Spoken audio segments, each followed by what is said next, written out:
think the first important thing to say is simply that the New Patriotic Party is doing irreparable damage to the sitting Chief Justice. I mean, the damage they're doing to Chief Justice Torkornoo can never be repaired. Yeah, I agree.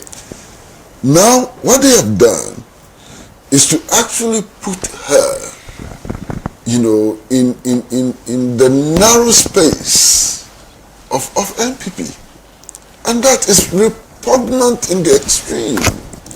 And I don't know why the Chief Justice herself does not see that over this short period of time, she's being portrayed as an MPP loyalist. I mean, it's frightening what they're doing to this woman. They're destroying her. So even if in the final analysis, she's not impeached, she would have been damaged. And why do I say this? Now she has a team of lawyers who are all members of the MPP. That itself is a huge statement. Then beyond that, you have the MPP minority actually holding a press conference and saying that they insist that she should not be impeached. And the reason why they don't want her to be impeached is a suspicion that whoever will take over from her is likely to be an NDC member. Why are you doing this to this poor woman? If I'm wrong, I don't think I'm wrong. The Constitution allows the President to suspend the Chief Justice pending the process of her impeachment. If a determination is made that a premier facie case has been established, the President has power to suspend the Chief Justice pending the final determination of the case. Now, if the President should suspend the Chief Justice, the most likely person to become acting Chief Justice, in fact, the person who should become acting Chief Justice on the basis of his seniority is Justice Bafuboni. Is anybody telling me that Justice Bafuboni is an NDC member? Check his record.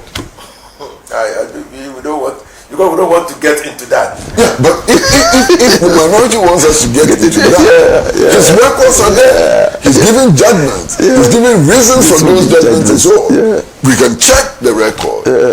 And there's nothing in the record of Justice Bafuboni who suggests that he's an NDC person or an MPP person. So, where are these things coming from? I don't know. And then, interestingly, a petition is submitted for the impeachment of the Chief Justice. And somehow, in a twinkle of an eye, another petition is filed for the removal of Justice Fuaman from the Supreme Court. What is happening? You've not seen it. That one there, it was... Oh, yeah. Do we know? We don't know. The Chief Justice has actually received, a petition for the removal of Justice Fuaman from the Supreme Court. Now, what circus is this? And why does the Supreme Court allow itself to be immersed in this? I can't understand. You understand? I'm very, very worried. Because the framers of the Constitution, and indeed all those who believe in this limited bourgeois democracy we are enjoying today, and this is not the ultimate of democracies, this is the bourgeois democratic practice. Okay. One of the cardinal principles that we must uphold ought to be the independence of the judiciary. Independence from the executive and independence from the legislature. That is what is being consciously. And you see, in discussing these matters, we ought to be cautious. We ought to be cautious to the extent that we should not, under any circumstance, be acting or saying things in contempt of the court. That's our responsibility as citizens under this limited bourgeois democratic order. So that's why I'm very, very careful about what I say when these matters come up for discussion.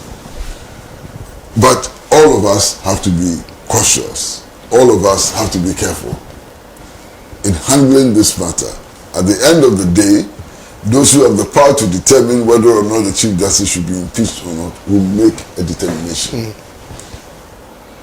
And I want to believe very strongly that they will make a determination in the interest of the Chief Justice herself and the interest of upholding the dignity of the judicial system and so on. And above all, in the interest of the people of Ghana. We are not there yet. We should take our time. Well, thank you. Honorable Ines of Zeni, is there any merit at all? You've seen the petitions, haven't you? No. Oh. Have you seen the petitions? I haven't. So I don't see the petitions. That is why I feel that the minority is jumpy in this situation. Because they are not supposed to see the petitions. And you see, there's what we call the supremacy of the Constitution in this country. And the Constitution has established institutions and has allocated power to those institutions. So if those institutions are acting within their power allocated to them or granted them by the Constitution, my problem is, how then do you go to invoke the inherent jurisdiction of one of those institutions, to ignore the powers granted another institution by the same Constitution, creating that institution to restrain it? That's my problem. Because it is the Constitution that established the Supreme Court and gave it powers. I say, one power that the Supreme Court does not have is speculative jurisdiction. The Supreme Court cannot take a case on the basis of speculation that these petitions will result in this outcome, or that the petitions haven't been sent to the president. He will ignore the express provisions of the Constitution, and so we are assuming jurisdiction to try to prevent the president from ignoring the express provisions. The Supreme Court has no such jurisdiction. Now, Article 146 so clear that I don't know why minority is fussy about this. When in future, and the way you are sitting, you can become a president in future. In future, when you become a president and you receive a petition for the removal of a Chief Justice, your duty gross incompetence, stated misbehavior, incompetence. They have no other words. Yeah, okay, incompetence. Yeah. Incompetence and infirmity of body and mind.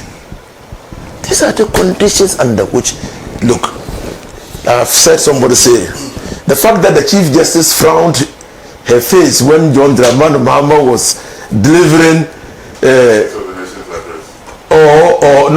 addressing the Ghana Bar Association, cannot be escalated to mean gross misconduct.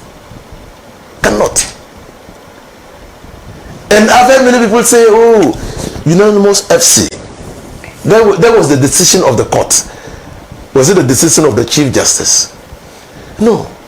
So we must wait to see what is it. And everybody who writes a petition knows that you can't use those things that we say on public platforms to remove a Chief Justice.